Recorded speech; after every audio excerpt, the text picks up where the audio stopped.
Hello friends, how are you all. चलिए आज H C Verma vectors का एक और क्वेश्चन करते हैं। ठीक है, ये है एक्सरसाइजेस का क्वेश्चन नंबर 2। तो क्वेश्चन क्या कह रहा है? क्वेश्चन कह रहा है कि मान लेते हैं हमारे पास दो वेक्टर्स हैं ए और बी। दोनों का मैग्नीट्यूड कितना है? 10 यूनिट है ना।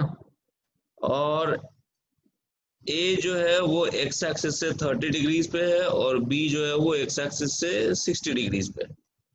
तो हमें रिजल्टेंट निकालना है। रिजल्टेंट निकालना है मतलब हमें उसका मैग्नीट्यूड भी निकालना है और उसका डायरेक्शन भी निकालना है ना। ये देखते हैं कैसे करेंगे इसको। ठीक है, चलिए ओके। सबसे पहले तो एक्स एक्सिस बना लिया जाए, वाई एक्सिस बना लेते हैं, है ना।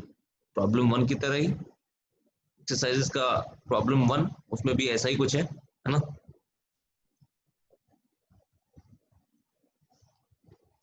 तो ये है मेरा एक्स एक्सिस और ये है मेरा पॉजिटिव वाई एक्सिस। ठीक, जो ए वेक्टर है मेरा, है ना, ए वेक्टर एक्स एक्सिस से कितना एंगल बना रहा है? 30 डिग्रीज मान लेते हैं काउंटर क्लॉकवाइज डायरेक्शन में, है ना। So this is my A vector. दूसरा वेक्टर यहां से कितना एंगल बना रहा है? दूसरा वेक्टर बना रहा है एक्स एक्सिस से 60 डिग्रीज का एंगल बना रहा है, तो ये है मेरा बी वेक्टर। ठीक है, ओके। अब अब यहां पे देखा जाए तो ए वेक्टर और बी वेक्टर के बीच में एंगल कितना है? Angle between A vector and B vector, ये वाला एंगल, ये वाला जो एंगल होगा वो एंगल होगा 60 minus 30 which is equal to 30 degrees.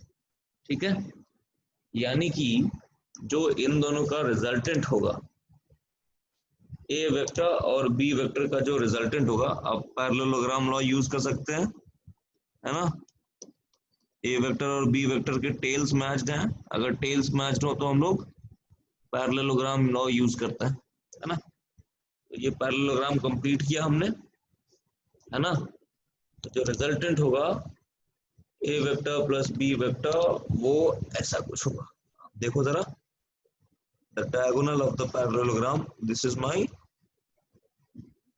A vector plus B vector. Okay, चलिए तो इसका मैग्नीट्यूड कैसे निकालेंगे? A vector plus B vector का mod is equal to under root A square plus B square plus 2ab cos, angle दोनों के बीच में है 30 डिग्रीज। चलिए, तो ए स्क्वायर कितना है? 100, बी स्क्वायर भी 100 है, दोनों का मैग्नीट्यूड 10 10 है ना। Plus 2 into 10 into 10 into √3/2। ठीक है, cos 30 इज √3/2। तो ये आंसर आता है हमारा under root 200 plus 200 √3/2 which is also equal to under root 200 plus 100√3। तो ये भी आंसर सही है, बट आप पाएंगे कि एचसीबी में ये आंसर नहीं दिया हुआ है। ठीक है, एचसीबी में कुछ और दिया हुआ है, वो इसी चीज को किसी दूसरे तरीके से एक्सप्रेस किया गया है ना। वो देखते हैं हम लोग, वो क्या है। हम लोग क्या करते हैं, हम लोग यहाँ से रास्ता बदल लेंगे, है ना। ये जो है ना, इस स्टेप से रास्ता बदल लेंगे तो हमारा आंसर कुछ और तरीके से आएगा, है ना। आंसर अलग नहीं होगा, आंसर वो सेम होगा न्यूमेरिकली, बट उसको एक्सप्रेस किसी और तरीके से करेंगे। चलिए तो देखते हैं। तो यहाँ पे क्या था हमारे पास? A vector plus B vector का जो मॉड था that was equal to under root A square plus B square plus 2ab cos theta, so that was equal to 100 plus 100 plus 2 into 10 into 10 into cos 30 degrees. Now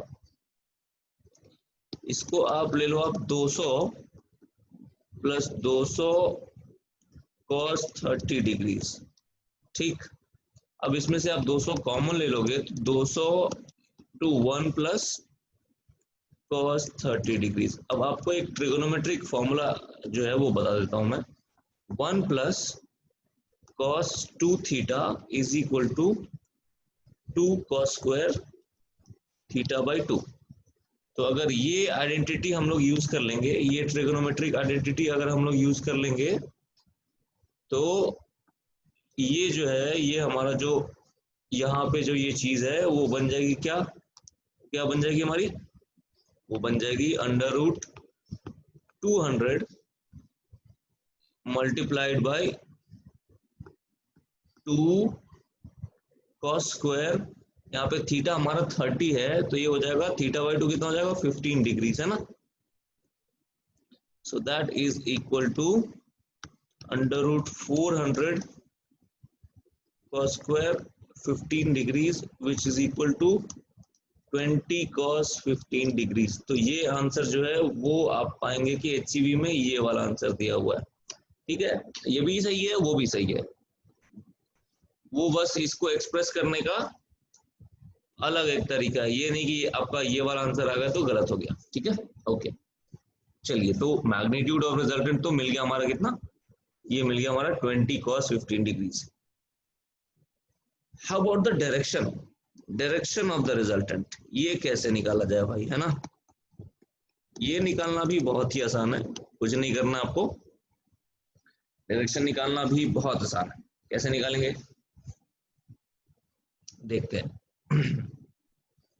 यहां पे क्या है,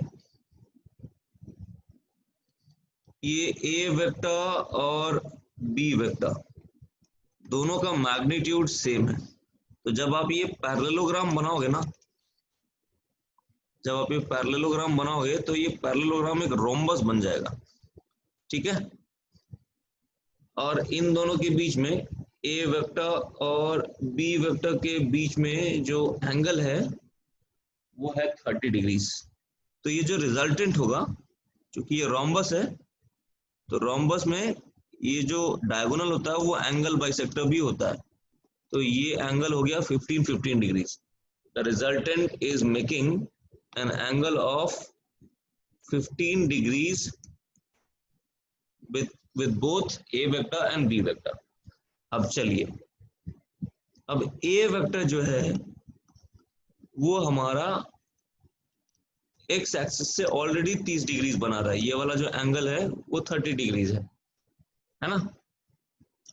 तो जो a vector plus b vector है उसका total angle अगर आप देखोगे x एक्सिस के साथ, मैं ब्लू में दिखा रहा हूं, the total angle of a vector plus b vector from the x axis will be equal to this, which will be equal to 30 degrees plus 15 degrees, which is equal to 45 degrees। ठीक है ना।